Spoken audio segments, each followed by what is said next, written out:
Good? Yes. What's up, guys? Welcome to Daily Refinement. This is our Tuesday live. We are back in action. So today I want to talk about a different way that resellers need to look at their businesses. I have three things I want to talk about. But before we get into that, I just want to give everybody out there who's listening and a reseller a big pat on the back. You've come a long way. I have now been starting to view things from where I came from versus where I can go, because where you can go is endless. This daily refinement thing is kind of a curse because every day I'm still trying to look for improvement, but to be honest, I think I've already arrived. I am here. Compared to where I was originally, starting in my one bedroom, buying stuff from Savers and flipping that to now, I'm a completely different person. If you guys have been following since 2017, very different. So I want to talk about the last couple of months for me. I've had more growth than the entire rest of my career combined. And I just want to talk about things I've been focusing on. I just read this article that really summed it up for me, which was that venture capitalists, now, it has nothing to do with me, I don't know anything about that world, but they make a lot of huge decisions based on a few things.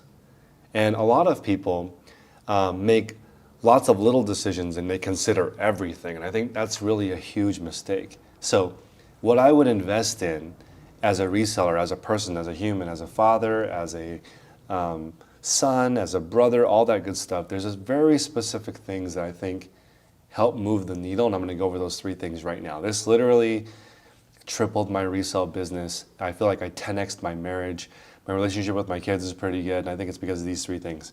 Number one is focusing on quality. I know we talk about this a lot, but essentially making sure the items that you sell are the best quality that you can. I have always thought about quality, but it hasn't been my number one focus. So customer service quality, product quality, and I follow Alex Hermosi, and he has this saying where you need to make an offer so good people feel stupid saying no.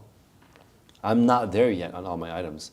Like, I wish my mentorship was, it would be really stupid for you not to sign up, but it's not that good yet. It needs to be so clear that people are like, if I want help, it's from this guy in this format.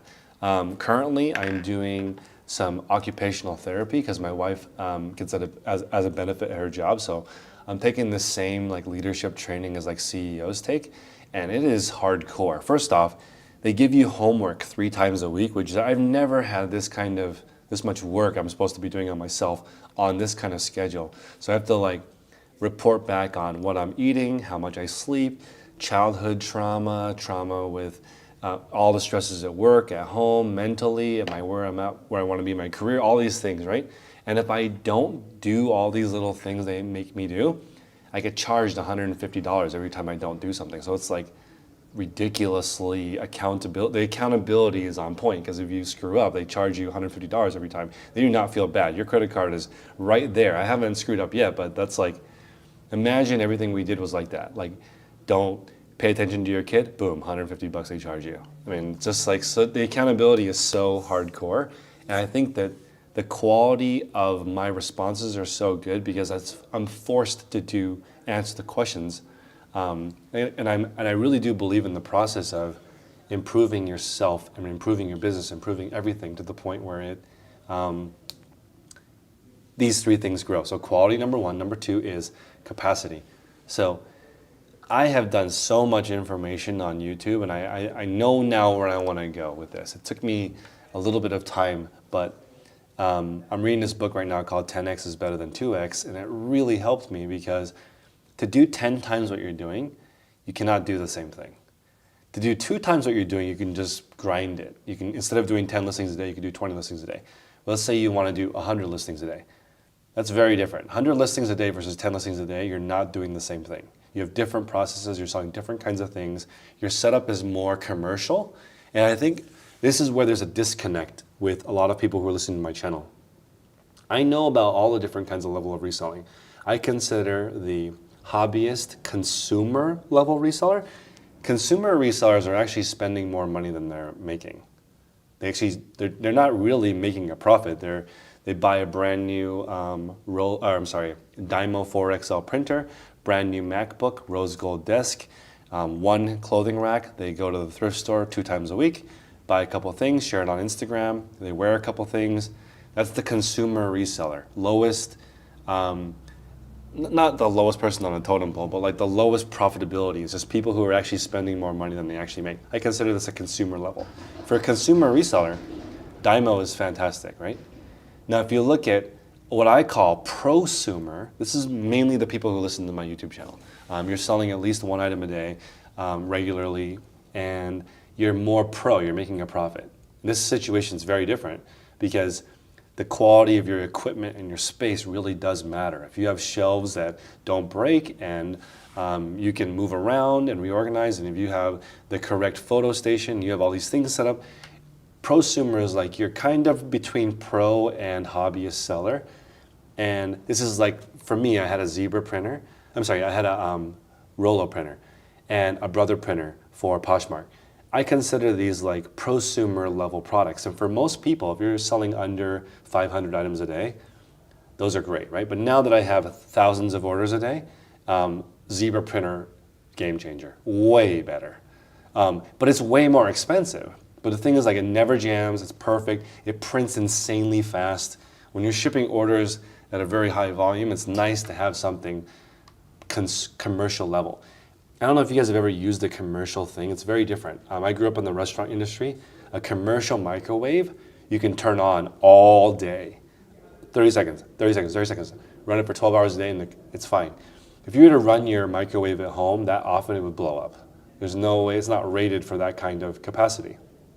So thinking about 10x has really helped me because I didn't even know you could go 10x above what I was doing until people are showing me that there's people doing $1 million a day in sales. So like here we are, like my first goal with reselling was let's do $100,000 a year gross, right? Then $100,000 a year net, right? Then $100,000 in a month. Then I tried to do $100,000 in a day. Like I've learned all these different things, and now I know there are people out there that are doing 1 million a day. And not to say that we ever need to be there. I actually think that everyone listening right now, you've already arrived. Thomas Jefferson, he's full of crap. He built our country on this concept of the pursuit of happiness. You're already happy. You already have it. If you're listening to this YouTube channel right now on a smart device or your computer, you've already made it beyond most people. You should be able to be happy. That doesn't mean that we can't seek improvement, but like I can tell you, if you're not happy now, you're not going to be happy later with more. So definitely about this journey where we have to improve. And I think that don't push your goals out that you'll be happy when you sell 20, you'll be happy when you sell 50, 100K, 250, pay your bills, quit your job. It doesn't work because I've already been through all those stages where the point where like reselling became my main income before like it made enough money where I could quit my job. I've tried all those different things, and what makes me the most happy, and on my therapist question, how happy are you with work? 10 out of 10. I am so happy with work, right? And I love sharing it. That's why my YouTube channel is here. That's why my mentorship is leaning more towards me sharing the best practices. I know exactly where I want to go with my information in the future, so I'm really excited for like the next 9 months of my journey, the rest of 2024. I'm really excited with where I'm going with my information personally. And then my store, I'm like so focused on getting the best quality items, best quality workers, best set.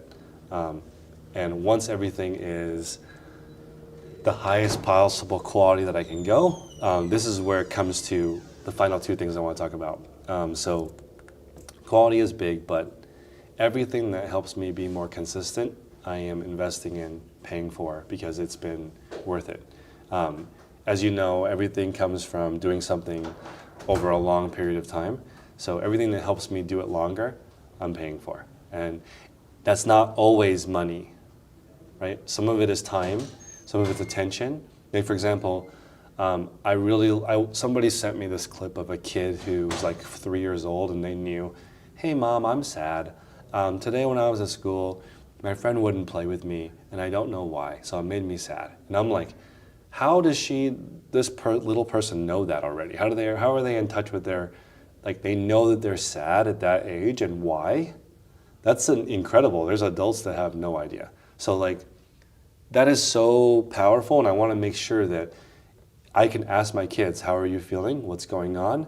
Why? This morning my daughter was sad. She said, I'm sad, and it was because, right, This week, I am picking up my kids and dropping my kids off and making dinner for them and putting them away because my wife is at a work conference. So this week, I'm doing everything.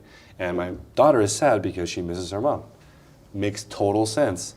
Now, everything that I can do to make these interactions with my kid more consistent, I am doing. So that's why, like, people think that I'm super duper duper busy. I don't think I'm that busy. I just have less hours to do work because I'm trying to create that consistency with my kids. So get off work.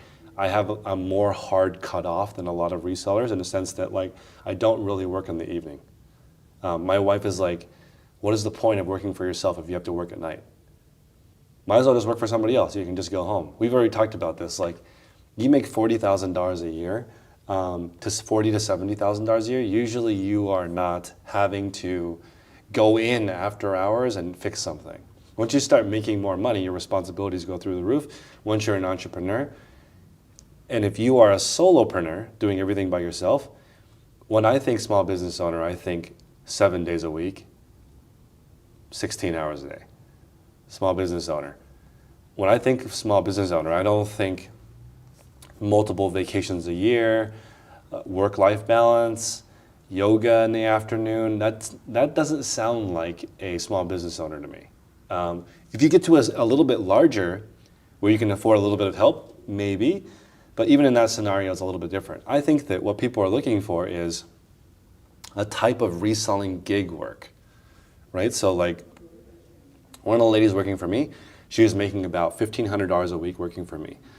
She moved and she said she would rather make $500 a week working at Trader Joe's a little bit and working for me a little bit. And I was like, I don't want that. I don't want to be a little bit. I want to be your main thing, right? I want to pay you enough that it's worth your time to work for me. I don't want to be a side piece to Trader Joe's. Come on, like, I want to be the main deal. I don't want to be second place. So, like, the consistency is so big, but it's also kind of what people are allergic to. Like, how come you don't want to go to the gym every day? Because it's, like, hard to go. How come you don't want to eat healthy? Because it's just hard to prepare food. But it's not really hard. It's simple, but doing it is hard, making sure that you're in that routine. So if you can pay a little bit extra for grocery delivery, but when you buy grocery delivery, you buy less snacks, that's worth it for me. For me, paying for a personal trainer, it's been worth it because I go more often. And this is, like, the best shape I've ever been in. And for a few $100s, for me, that's worth it, right? I actually think that people don't need to know necessarily what to do. They just need someone there. That's it. They don't even need a person to tell them. They just need somebody there. So this is going to be a little bit corny, but I'll just be upfront with you guys. It took me a long time to finish some customer service because of some issues I had, right? So I actually heard about mirroring, right?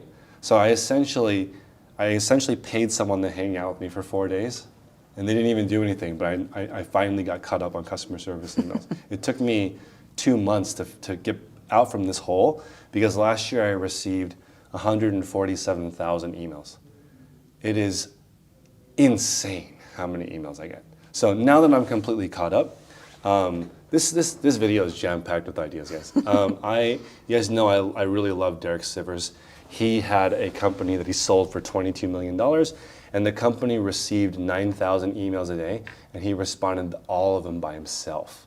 And if you send him an email, even though he's, like, really important dude, he'll respond back to it in a day. How does he do that? So the reason that he's able to do that is he's already figured out all of the possible responses that could happen. So for me, I know what could happen in my store. Either item was delivered, but the package was stolen. That's actually pretty common. So you need to have a response. You can't just say, sorry, I'm covered by seller protection. Good luck. That's not the appropriate response because probably somebody listening right now, you've had a package stolen before. It's not your fault, but you need to go through the process of filing a claim and going through all that. And that's what you need to respond accordingly to your customers. Let them know, like, sorry, your package was stolen. There's a couple of things that you can do. That's a better response than you're on your own. So I figured out all the responses to all different emails that I get. Now answering email is really easy, and I can handle hundreds of emails a day because I have the right appropriate response. That's why it's giving me the direction towards building the reselling resource that I want to build, because what I want it to be is a resource I can point people to when I get questions. I've always wanted that, but I didn't know how to do it until today. So I actually have a good idea now, and drew some inspiration from a lot of different creators to figure out how to pull that off. But now I know when someone says, hey, Chris, what's the best time to start your listing? I want to say, hey, go look at this video in this index, and then we'll go over when the best time is to post your item. Best time to run a sale. What percentage off is the best? All those I have an answer for, and I want to put it into a resource. So consistency, quality, these are just the main things. The last thing would be, let's see, consistency, quality, capacity. Hopefully you guys have some questions too. We'll get to them. I'm almost done. As far as the capacity goes, how I look at it is, right now maybe you can list 10 a day. What has to be different for you to list 11 a day or 12 a day? Or, I'm always going to throw it out there, how do you list 100 a day? And people will say, I can't list 100 a day because I don't have the space, I don't have the money, I don't have the time, I don't know what I'm doing, I don't have the right whatever. You write all those down, that becomes your to-do list. That's how I have been looking at it. And to be honest, 10X has helped me a lot. Now I think that it is possible for a reseller to make $1 million a day. I did not think that before. Before I thought, man, I can't even find one item that's $20 profit. Right? We're in the same universe now, right? It's just different because I've looked at what the next level looks like, and the capacity increase is literally only one unit. How do you go from 10 to 11, 11 to 12? It's just that the 10 to 11, 11 to 12, 12 to 13, those jumps are just more work. From 10 to 100 is different kinds of work.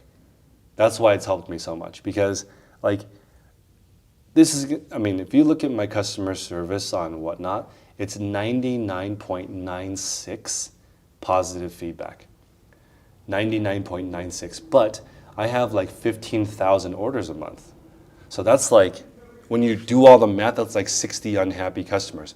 60 unhappy customers out of 15,000 is not a lot. It's literally the definition of a rounding error. But that's 60 real people that had a problem, right? So this is where it puts into perspective both. I'm not this big corporation where everything is a decimal to me. These are all real people. I'm still small enough that I know all those customers that had an issue, and I try to fix it for them.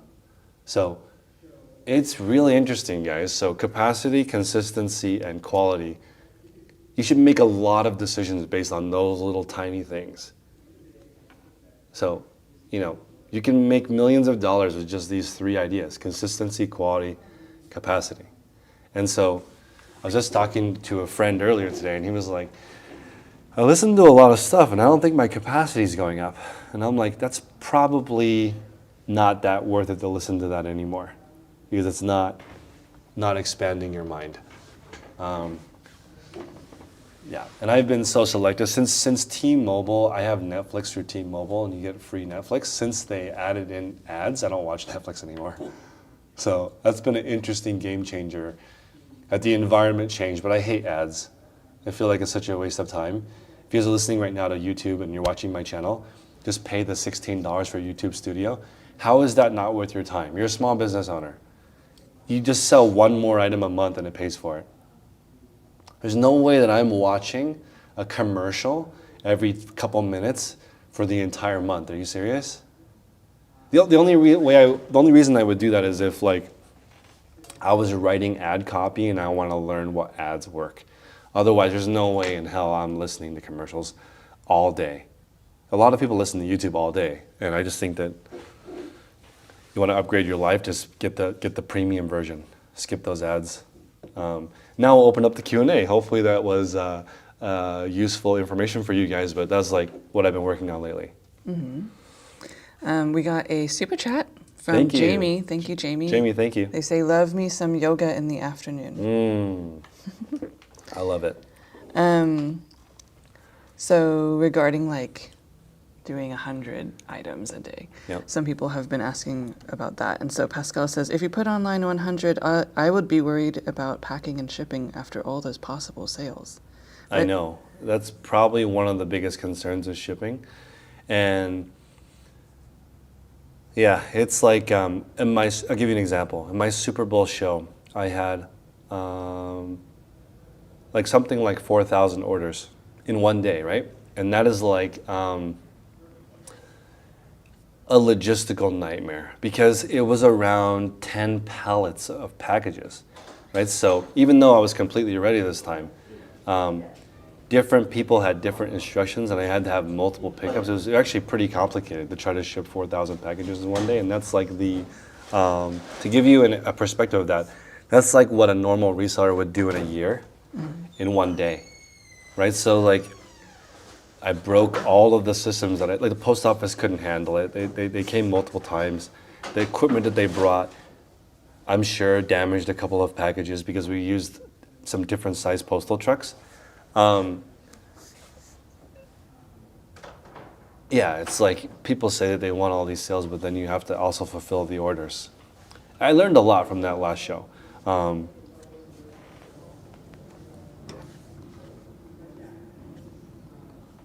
But That was a pretty crazy show. um, How many did any of you watch that show? The Super Bowl giveaway show? Let us know in the chat. I am also transferring the Super Bowl tickets right now. After this call,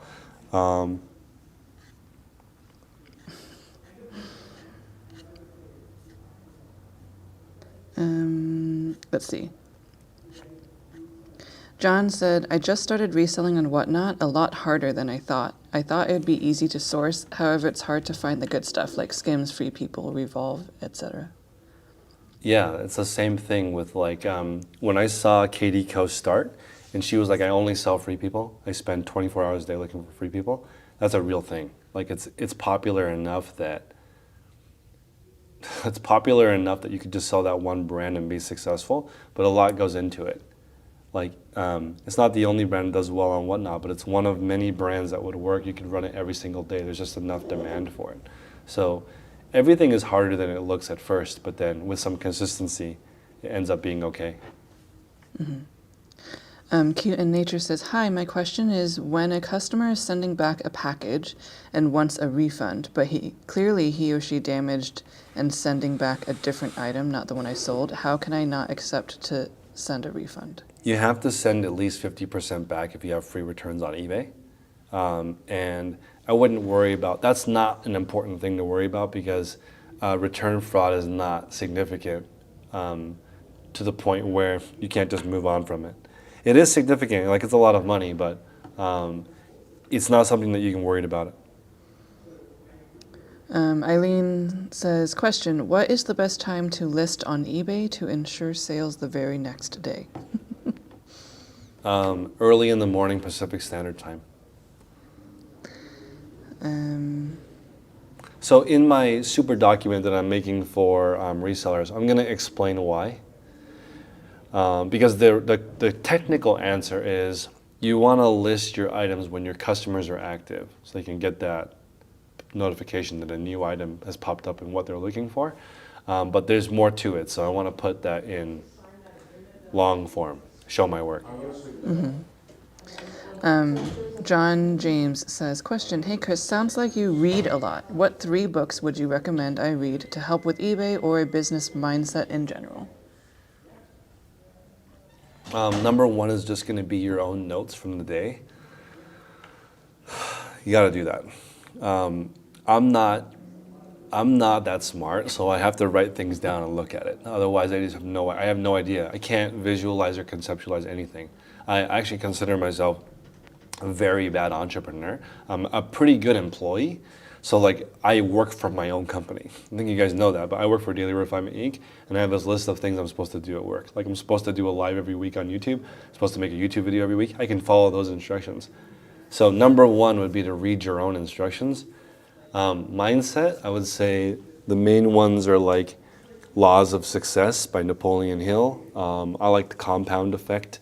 I like, and again, I don't believe in reading book summaries because that's not the point. Like the point is to figure out the example that the person used to try to get an understanding of why he used that example. In the book 10x versus 2x, the concept is that it's easier to think bigger than it is to think smaller. But it didn't click in my brain until like I related it to reselling. So when I tell you guys that selling 10 items instead of one item is very different, you guys can all tell me why. It's because 10 items means more shipping. Hopefully you have like a shipping table. Hopefully you have a printer set up. Hopefully you have a good storage system. And if you think 100 a day, then it's a totally different setup. 1,000 a day, very different setup. So like a lot of the advice I give on eBay and reselling is about 100 items a day.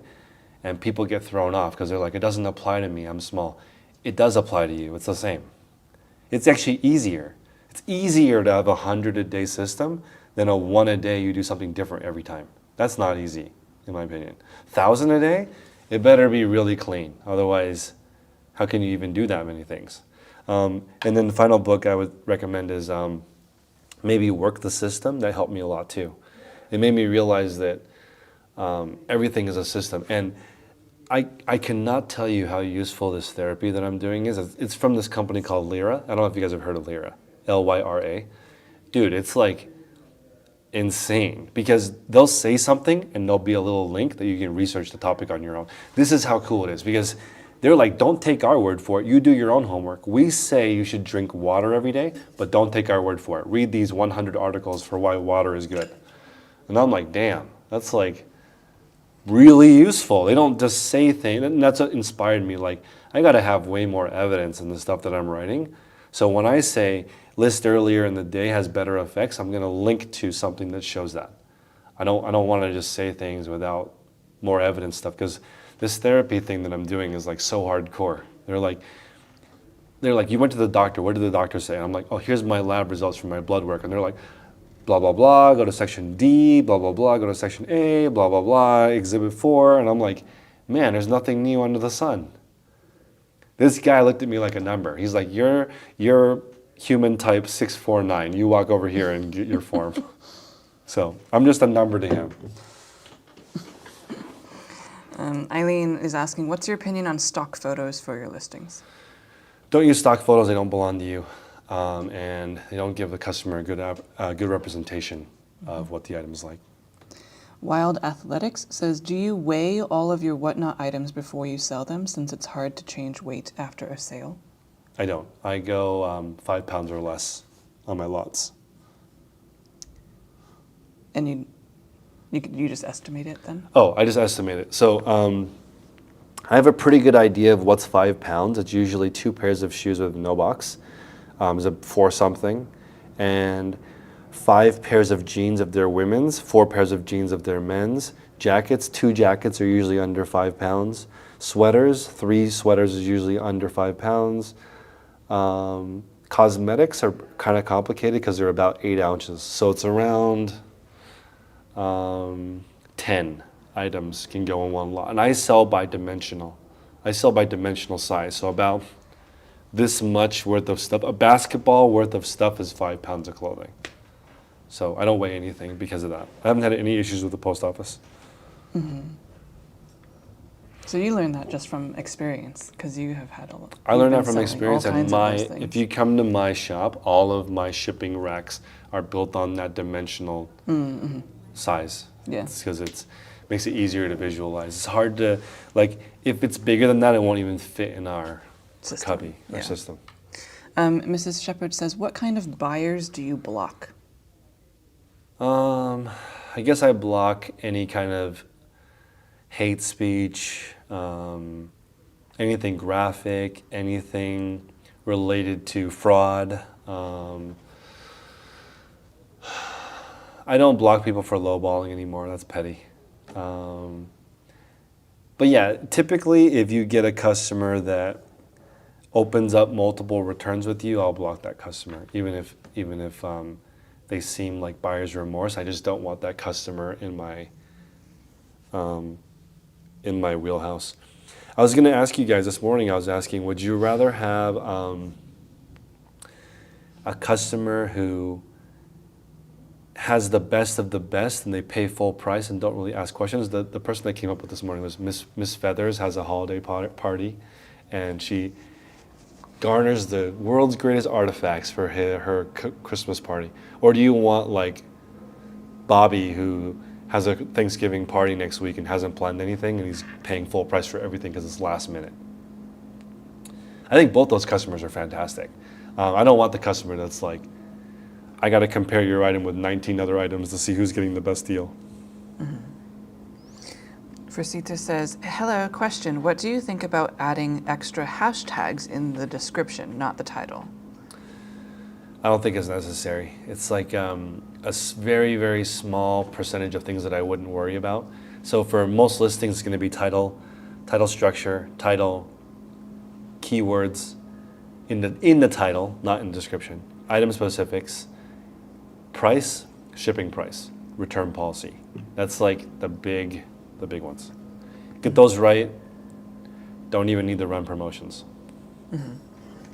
Damon says, question, I've been listing 5 listings a day for 1 month straight as a new seller. My impressions have been the same or have been going down each day. How does this happen if I list 5 each day? Because the impressions are based on your whole store. So like if you list 5 new items a day, right, for a month, that's 150 new items. If the old items are still in there, they're pretty stale, so they're not getting any more traffic. And if you keep listing items that are similar, eBay is going to throw them into the stale category. That's one of the things about listing more every day that you have to be careful of. You can't list the exact same things every day. The traffic is not going to continue on a trajectory. You kind of cannibalize your own sales. That's why people who have big stores typically do not have 1% sell-through rate, because they usually have so many similar items. That's why a 1,000 item store is kind of perfect, because it's not that big. So 1,000 items, it could be all different. That way your trajectory is not going up and down based on what good items you're putting in your store or not. They're all sort of the same level, but they're unique. So after 1,000 items in the same category, you're starting to overlap. You'll see a lot of people that need a couple of hundred items in their store to sell one, versus in the beginning when you have all unique items, you can have 100 items in your store, 7 sales a day. As an everything seller, which is what I'm going to build in my new warehouse, I'm going to recommend everything seller. For the person that is only interested in a job and they don't ever want to scale, they never want to hire any help, they never want to grow, just stay being an everything seller. It's easier. You just get random stuff at the store that's a good profit, list it, you'll make a few $100. You'll never make like 200 grand a year because there's not enough time, but like you'll have fun. And for a lot of people, that's it. They just want to be fun. They're consumer resellers. I call them armchair resellers. Mm-hmm. They want it just like the game. They want to create their own little game and then just sit back and watch it. And there's nothing wrong with that. It's just in fact, I'm going to recommend that for people who have no interest in scaling. Mm-hmm. No interest in scaling. Just go everything seller. Just buy like mid-century lamp, glass ashtray, Mickey Mouse, hidden mouse plush. Just do all that. Mm-hmm. John says, how do off-brands do on Whatnot? Do they sell in your experience? If they're cool, they sell. If they're not cool, it's really bad. So cool off-brand still does okay.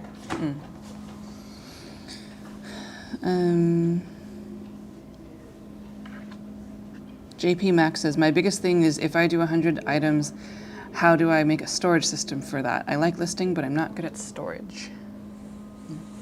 Be careful about growing, because the worst thing that can happen is you sell an item and can't find it. That'll hurt the quality of your store. It'll hurt the consistency, and it will hurt your capacity, not having a good system. Like 1,000 item store can easily fit in 1 bedroom.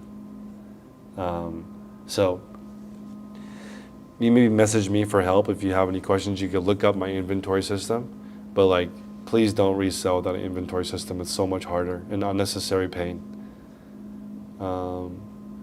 That would be like being a mechanic, but you don't know where your tools are. Mm-hmm. And just make it so hard.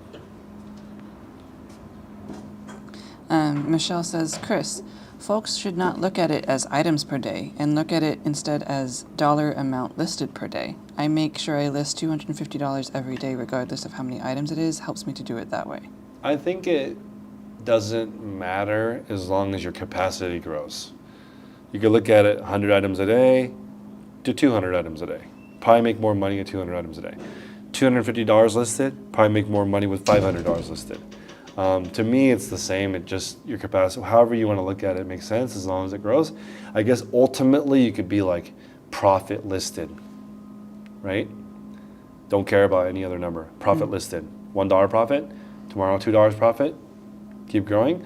That would make the most sense from a pragmatic standpoint. Like, how many hours did you work? How much did your bank account go up?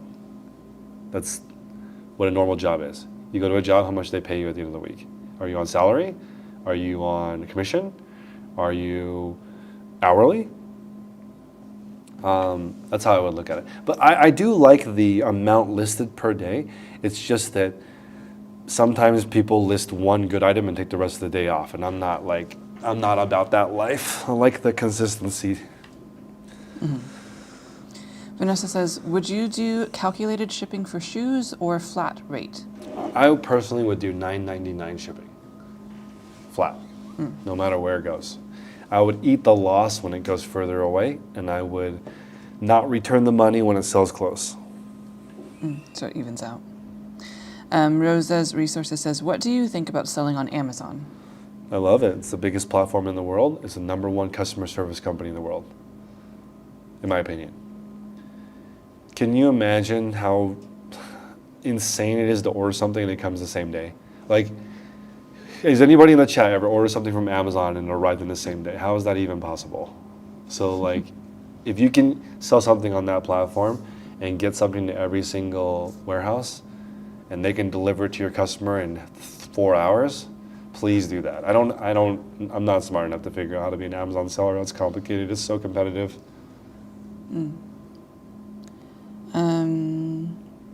Mike from LA says, I made more money when my store had 20 items than now when I have 100 items.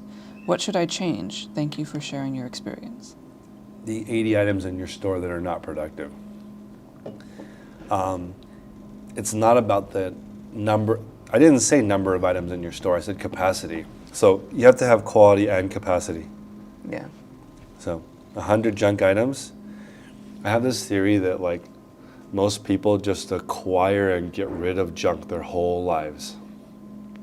The average person has 300,000 things at their house. That's what is that? Let's say you live to 76.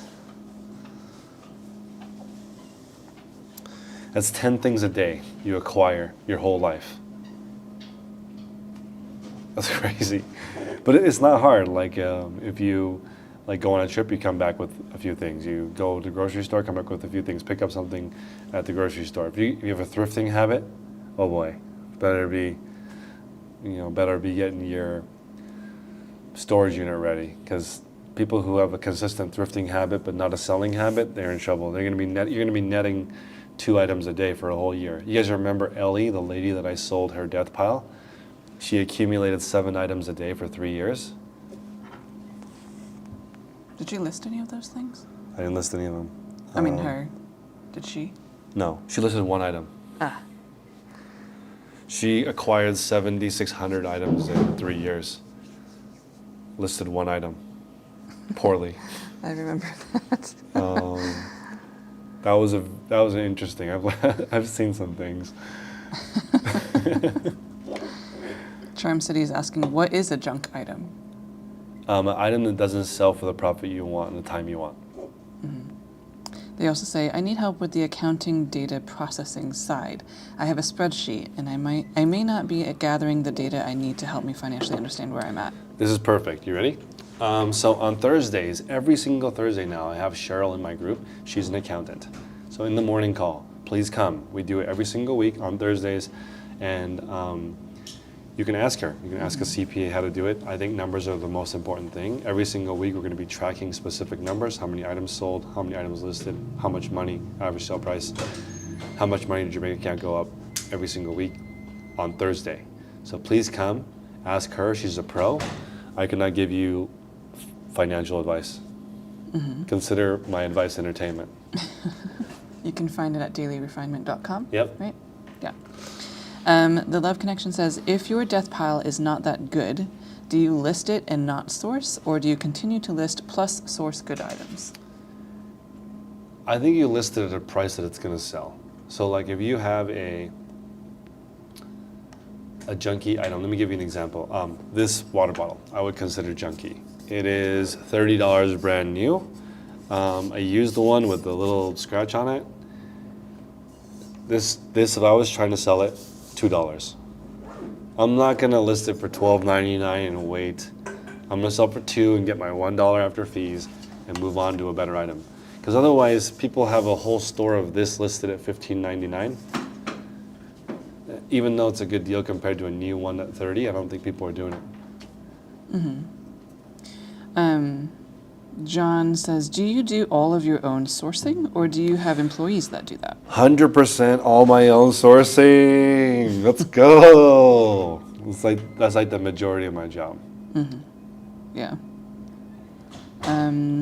D. Bush says, is listing keywords in the themed line making a difference? Yes. Otherwise, it wouldn't be there. What's the Maybe themed? not a huge difference, but like it's one of the item attributes. Yeah, like this might be ombre theme, this bottle, but that's not a make or break thing, but it does matter because some people do type in ombre. Mike says, you have been reselling for a while. I focus on vintage items. Does it still blow your mind how people buy the craziest and oddest things on eBay? Nope. I notice this when I'm running comps while thrifting. It doesn't surprise me because the significance on an item is unique to that person. People pay $20,000 to have the first iPhone 13 because they want to be the first. Is that stupid? Maybe not. Maybe that person can say that to their friends, and to their friends that's significant because they're like, it's not our job to figure out what's significant to people. It's just our job to find significant items because like just most people are trying to get significant prices for regular items. Like, is it weird to you guys if a Wall Street broker, like they're a billionaire now, and they buy the watch that they had when they were 13 years old for $2,000 on eBay? Is that even weird? How is that weird? The person, like, they're super rich now. They want to remember a moment they had when they were a kid. How is that weird? It doesn't blow my mind at all. It blows my mind that people list a watch with no significance for $500. That doesn't make any sense, right? I think people are waiting for that Wall Street broker that's rich to look for their used item that's not significant. But honestly, there's no speed limit for good items. You can list as many good items as possible, and they will all sell. It's the problem is always mediocre items. It's always that. It's a problem that I have in my store. All the items that I have all the customer service on, and the problems are like people are like, this isn't as good as I thought. That's like everything. It isn't as good as I thought. It's like a bath. Once you get in it and you're used to it, it's not so hot, right? That's how everyone's store is. Just that's what everybody is struggling with. Me too. But like, I'm trying to get rid of people who suck. I'm trying to get rid of thoughts that suck. Dude, I just took this. I'm in therapy now, and there's this triangle. It's called the cognitive triangle. And something happens to you, right? So this is the circumstance. Bloop, something comes down, right? Happens to you. Then you have thoughts, right? Then it turns into emotion, and then it turns into action, right? And I was like, oh my God, I had never heard of this triangle before. But it makes so much sense. So a customer opens a return, right? Your thought is, who is this clown, right? Your emotion is rage. And then your action is denied. You will not get your money back no matter what. And then they call their credit card, and then you got to pay them back anyway. And so like for me, return comes in, I say, I apologize for your experience. We have free returns. Please contact Whatnot Support. They will issue you a return label and return it. That's my thought and emotion and action is just all one response. Sorry about your poor experience with us. We stand behind our products. You can have a free return. No problem. Any reason, for some reason you are unhappy, I don't care. You can just get your money back, right? No thoughts, emotion, no thoughts and emotion. Just I flatline. That's how it is. But this triangle, dude, it helps, right? So like, daughter cries, baby cries, right? Okay, what are my thoughts? Okay, probably hungry, tired, lonely, dirty diaper. Is that all of it? Tired, lonely, bored, hungry, dirty diaper. There's like only so many things, right? So I don't get emotional about it. It just goes straight from thought to action. I just skip this part of the triangle. There's no emotion involved. Now, like one thing that does get me riled up though is like sometimes my wife will notice things that, like for example, I'll spend all morning making this amazing breakfast. Well, I think it's an amazing breakfast spread, right? Got the like hollandaise sauce, homemade, eggs Benedict, bacon. Like we got the Canadian bacon and the good bacon. Sourdough bread, fresh fruit, right? And I'll get it to her and she'll be like, man, our forks, they're kind of like too small. She'll say something like that. And I'll be like, what the? It'll go from, okay, so the action happens. She's like, why are our forks so small? And I'm like, you can't see this spread in front of you. That's the only thing you can think of is the forks are too small, or they don't match. She wouldn't say they're too small. She's like, this fork doesn't match. Why are we, whatever. And I'll just go from, my thought is like, what the hell, down to emotion of frustration. And then my action will be like, this was all for nothing. That'll come out of my mouth. So that's not good. But now that I know this triangle exists, it brought some serious clarity to my brain. Whoever came up with the cognitive triangle thing, that's how you solve it. But for customer service for e-commerce, I can answer questions like no other. Just gotta make sure that you stay on top of it. That's really all there is to it.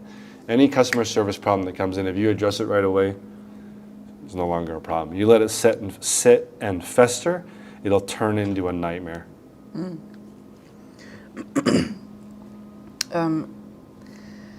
Private figure says, I started reselling 4 months ago, up to 350 sold. Started on Depop, sadly, but in love with eBay as of late. Mm-hmm. I know cross-listing is frowned on, but I get Depop. What do I do? Okay, so essentially the way I look at cross-listing is you divide your attention. You have 2 units of attention. You have one to Depop, you have one to eBay, right?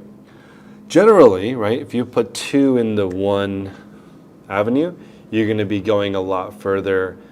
You'll know the platform better, you'll know the ins and outs better.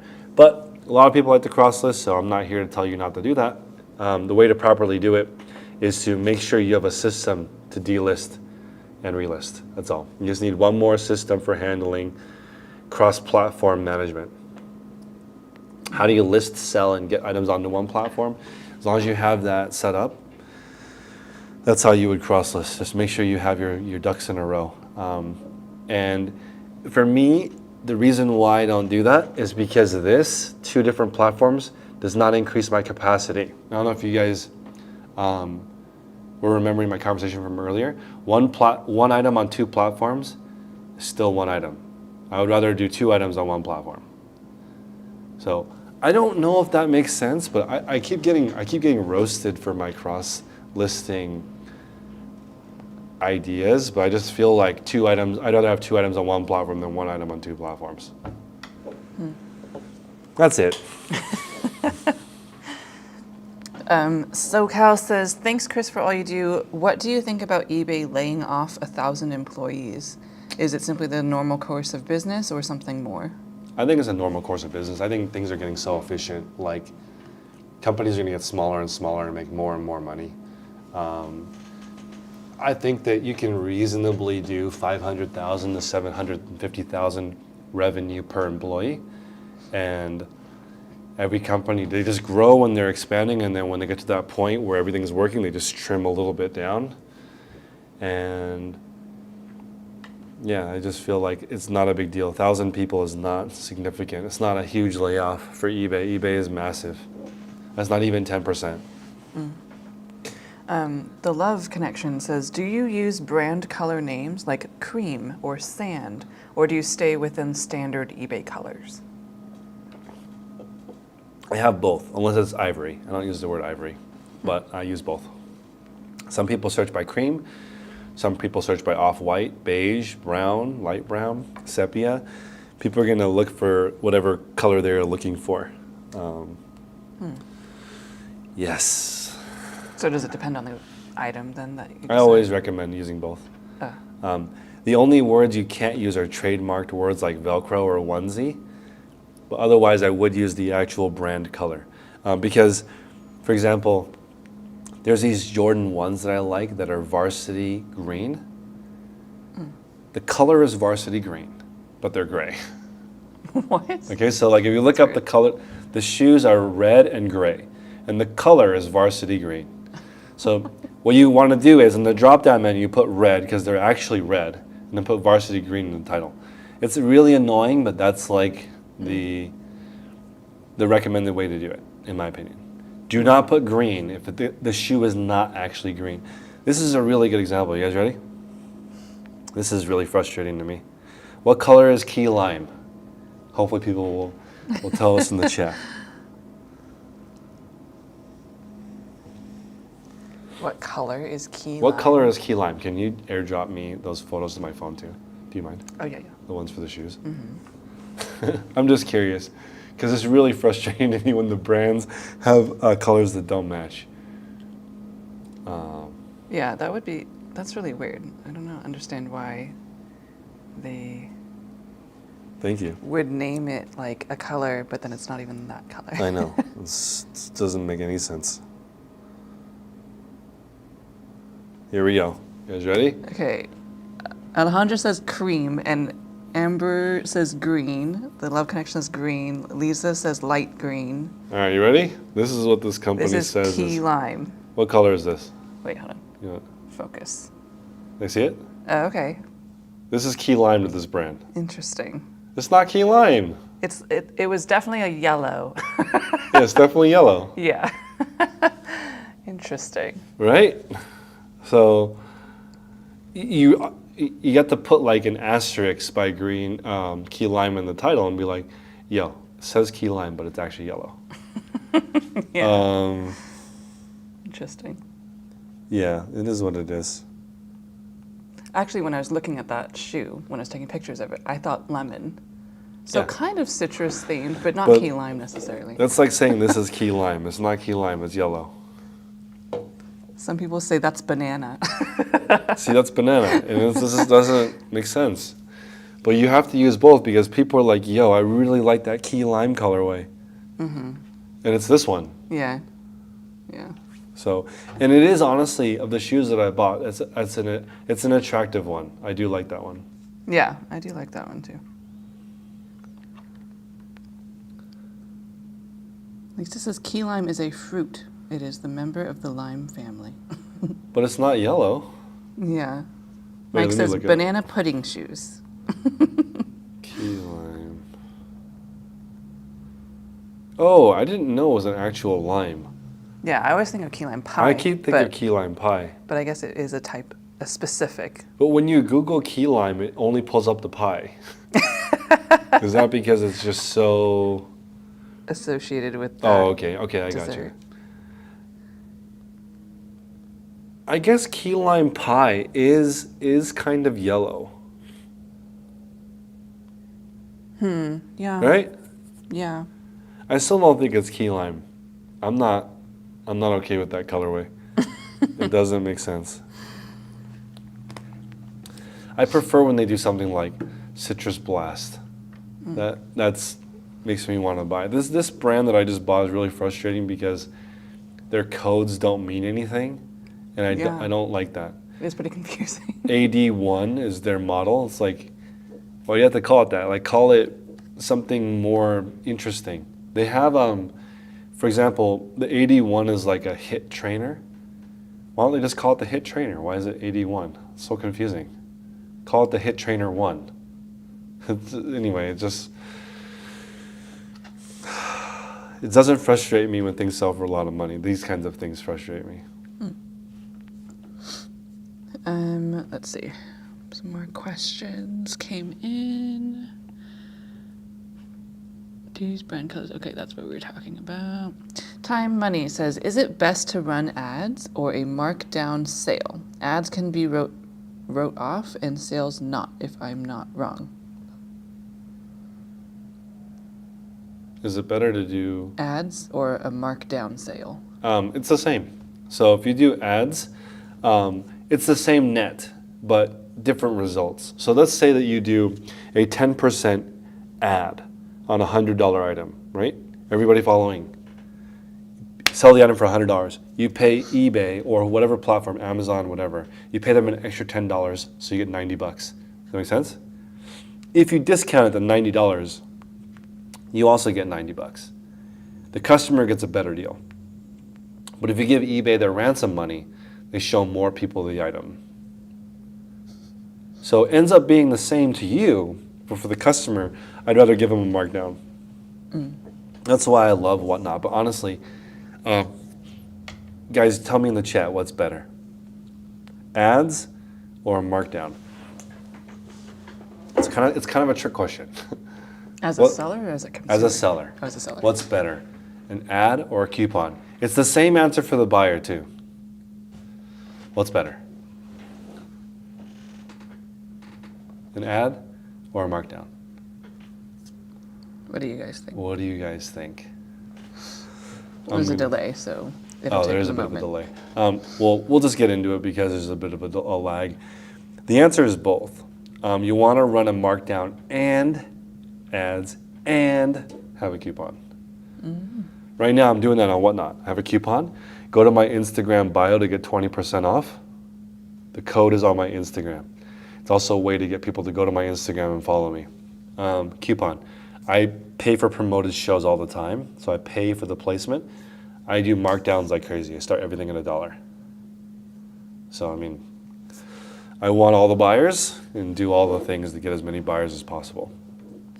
I was just talking to my new friend here at Ready Spaces, and he has a really cool company that has these cool EV stations.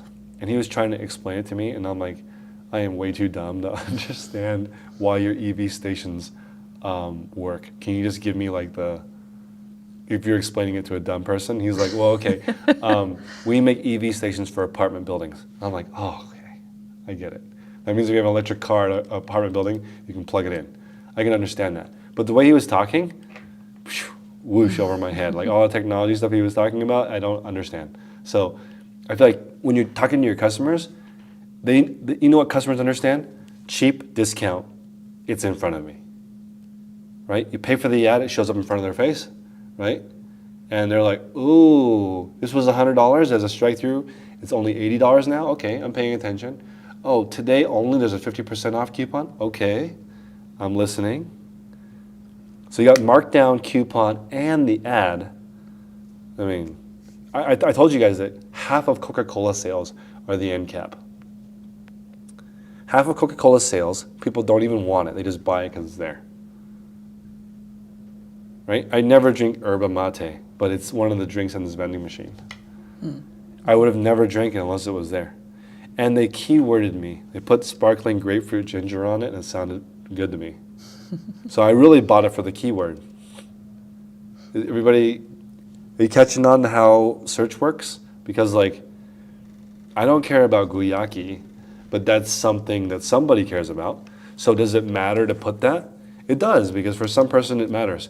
Does organic matter to somebody? It does. Yerba mate matters to somebody. Sparkling, grapefruit ginger, 45 calories per can, recyclable. Yeah. There's a lot more keywords on here too. They got their eco-friendly mission on here. There's no, oh, there is sugar in this. There's 10 grams of sugar. That's probably why it tastes so good. But you wouldn't have gotten it if it wasn't in front of you. Wouldn't have gotten it if it wasn't in front of me. That's a promoted listing. Yeah.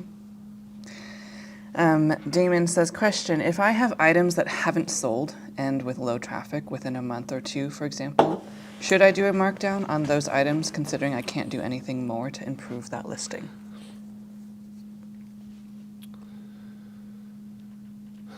I feel like there's always something that you can do to improve a listing. But if you have it completely optimized and it hasn't sold, the only thing you can do is lower the price or pay for ads or add a coupon or do your own marketing. So if your advertisement for your item is perfect, all you need is more people to see it or a better deal on the existing people to see it. Yeah. Hopefully you guys like my visuals today. I'm really digging this cognitive triangle thing. It really did change my life because now I can think of it. When something happens to me, I can see my mind going through the triangle. Thoughts? I don't know yet. Is this good or bad, right? Emotion? Fear. Action? Kick a hole in the wall. Right? So now I really, really appreciate it. So hopefully you guys can see yourself going through these motions when something happens to you. We'll take 2 more questions. Okay. Mike says, when a breakable item arrives broken at a client's home and they ask for a full refund, including what they paid for shipping, do you issue the full refund and eat the cost without filing a USPS claim? Yes. If the item breaks, its item not as described, I issue a full refund, including shipping immediately, and I handle the claim. I believe personally it is on the shipper's, it's a shipper's burden. Eileen says, I just sent a buyer an incorrect size. I was able to intercept the item and have emailed them to let them know that we are sending the correct size. Do you know how to add the new tracking number? You can either have an eBay rep add it for you, or you can go into the transaction, edit the tracking number. There's 2 different ways to do it. I was just thinking, I have insurance and breakables is really big because I had an entire shipment that was destroyed, and I'm waiting to get paid out on February 27th. The cargo truck was in an accident, so every single good got destroyed, and it took I don't know if it was destroyed, but like damaged to the point where they totaled the whole thing. So I ended up getting I'm getting a payout in a couple of weeks for that trailer. I've also had shipments stolen. I've had shipments come that were in the rain. It's like a lot of different things can happen. So it's always on the shipper. It's always the shipper's problem. Did you guys know that? So all of those things that happened to me, I filed it and got my money back, and the shipper is waiting for their money. Also, I got hit. My van got hit. So I had a hit and run a week ago. So my van is out of commission. I have a rental car right now. And I actually look at it as my fault, even though somebody hit me and ran away. It's because I have 2 warehouses right now. If I only had 1 warehouse, I wouldn't have been commuting between both of them, driving on a road I'd never driven on before, and it wouldn't have happened. So easier, because now I can fix it. But I think that's the circumstance happened. Somebody hit my car. My thought was, this is really inconvenient, but I have insurance. Call the insurance company. The emotion was, this is inconvenient. Called the tow company after the insurance company was covered.